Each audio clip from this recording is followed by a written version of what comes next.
Hey, what's up guys? Gons here for the Face Like the Sun YouTube channel. Stephen Hawking has come out and said there's a new theory on black holes and it's fantastically insane. NPR reported on it and said Stephen Hawking, black holes are not the eternal prisons we once thought. And in the article it quotes Hawking as saying, the message of this lecture is that black holes ain't as black as they are painted. They are not the eternal prisons they were once thought. Things can get out of a black hole both on the outside and possibly come out in another universe. Now, this is pretty groundbreaking in terms of going against all that has been taught about black holes for decades. But, you know, I think that he is definitely speaking on behalf of the elite who are trying to tear a hole in space-time, you know, perhaps through CERN, perhaps through other large hadron colliders that are around the world, maybe one in America, such as Desitron that went underground or stopped in production back in the late 80s, early 90s. What I find interesting is that this is consistent with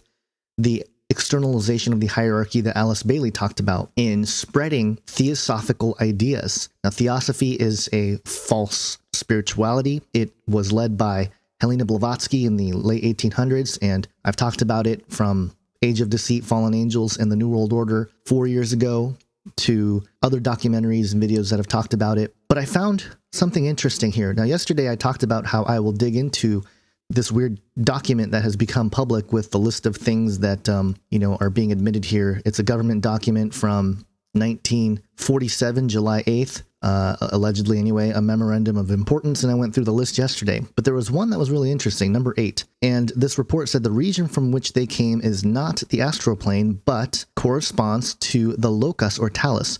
Students of esoteric matters will understand these terms. Now, Lokas and Talas. First off, Loka is in Hindu cosmology, has to do with the various levels of existence. In Vedic literature, it talks about different levels or planetary systems of Loka. And here's a list of planetary system names. And you have the Satya Loka, the Tapa Loka, Jnana Loka, etc.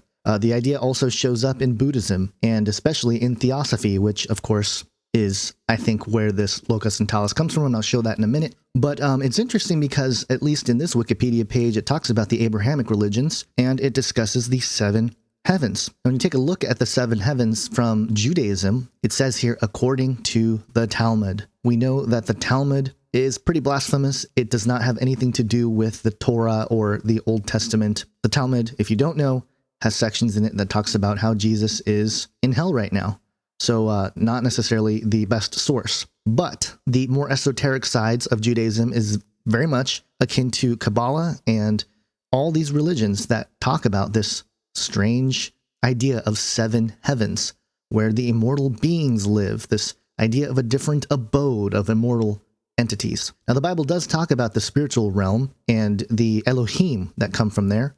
And if you want to know more on that, I'll leave a link to Dr. Michael Heiser's treatise of the word Elohim in the Hebrew, and it does overlap a little bit, but it's not something that is as esoteric as what the Theosophists and, you know, the Kabbalists and stuff talk about. Now, here's something interesting specific to that FBI document that says Lokas and Talas, students of esoteric matters will understand these terms. This is pretty much exactly talking about Theosophy. Now, 1947, Theosophy is, you know, about 40 years into their sort of existence, maybe a little bit more, 50, or maybe more, 60. I guess 1880s was when Helena Blavatsky was publishing her books. But I found this interesting page, the Theosociety.org, talks about, guess what, Lokas and Talas. And it quotes from The Secret Doctrine by Helena Blavatsky, and it talks about this idea of the different globes. And it draws upon the Vedic idea and sort of expands on it and suggests that there are 7 planetary levels. This quote is from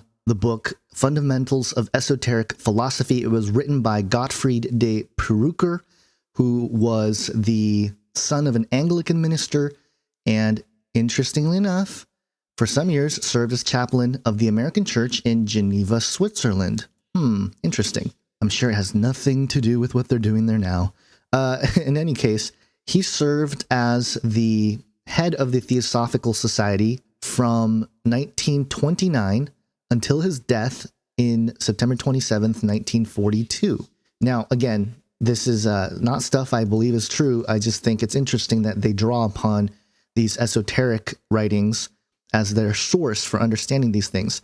Now here, let me just quote this section here. In Fundamentals of the Esoteric Philosophy, page 403 to 404, it is stated in regard to our position in the scale of Lokas and Talas that as we are in the fourth globe of our chain, we are in the fourth Loka and fourth Tala, Mohar Loka and Rasa Tala. But again, we are in the fourth round of our planetary chain. Therefore, we have this bipolar principle emphasized by the fourth round quality, i.e. Mohar Loka and Rasa Tala. Again, we are furthermore in the fifth root race of the fourth planet of the fourth round. Therefore, our root race, though evolving on that fourth globe and in that fourth round, is represented by the fifth of each column. Okay, whatever. Okay, so he's talking about the root race, the fifth root race. These are the ideas that are the underpinning of Hitler's root race. Blavatsky talked about this a lot. The Übermensch, all those ideas not only come from other esoteric traditions, but Theosophy was very much influential for Hitler as well. And this is interesting that an FBI document would relate to the Lokas and Talas as, reflecting reality and involves this UFO phenomenon and at least where they're coming from. Now, let me just say that biblically speaking, I do think there is a spiritual world that is right there that we can't see. And I do think that God and his angels are able to traverse this barrier at will. Now, I think demons, fallen angels, less so. I think especially demons have to be summoned by man in order to traverse that barrier. And of course, any kind of sin can open up that dimensional rift as well. But of course, I think more powerful rituals and deliberate practices to open a gateway or whatever, Jack Parsons comes to mind with the Babylon working, that kind of thing, I think can also create an opening for these entities to come through. Now, it's interesting because in Psalm 68:17, it talks about how the chariots of God are 20,000, even thousands of angels. The Lord is among them, as in Sinai in the holy place. It's fascinating because God's chariots, somehow God's chariots exist. And here in this description, there's 20,000 of them. You also have in 2 Kings 6, where it talks about the chariots of fire that Elisha prayed and said, "Oh Lord, please open his eyes." And the servant, was afraid because they were surrounded by enemies. And the Lord opened his eyes of the young man, and he saw. And behold, the mountain was full of horses and chariots of fire all around Elisha. And so again, I do believe that there is this other realm when the Bible talks about this spiritual realm. And so there's nothing unusual there. The difference here, I think, and tying it back to the news here of Stephen Hawking announcing this idea, this new theory that the black holes won't necessarily be, a death hole or whatever.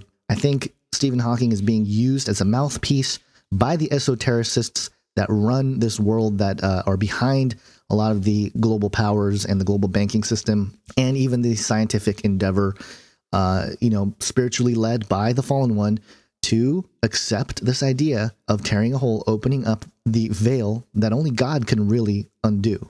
Okay, now God will, at some point, I think, reconnect or tear down this barrier. Isaiah 34:4 talks about, all the hosts of heaven shall rot away, and the skies roll up like a scroll. All their hosts shall fall as leaves from the vine, like leaves falling from the fig tree. And then Revelation 6:14, this is interesting also because this is at the sixth seal, which gets into the timing of the rapture, which I'm not going to get into here. But it says, again, the sky vanished like a scroll that is being rolled up, and every mountain and island was removed from its place. And something significant happens here where I think this could be discussing the tearing down of the wall that is between this dimension and the next dimension. And I don't mean that in a new age sense. I mean that in this physical reality and the spiritual dimension where angels, demons, and, even God exists. And I think God has his own place, actually, third heaven, which Paul talked about. And he didn't even know if he was in his body or not when he was there. So again, there is definitely reference to this other dimensional spiritual realm. So I don't think that is unbiblical, but I do think that the scientific community is preparing the masses to accept this idea of black holes or more portals to open up and to access this other realm. And I believe it's entirely possible that during one of the trumpet judgments, this dimensional rift will be pierced in a way that is not going to be good for the inhabitants of Earth. So that being said, let me know your thoughts on this. I know we kind of went around the mill, but I wanted to talk about this topic of Stephen Hawking's new theory on black holes and tie it in with all the esoteric talks, and also tie it in with the Bible, because that's what's really the most important aspect of all of it. So that's about it. Hope you guys have an awesome day. God bless.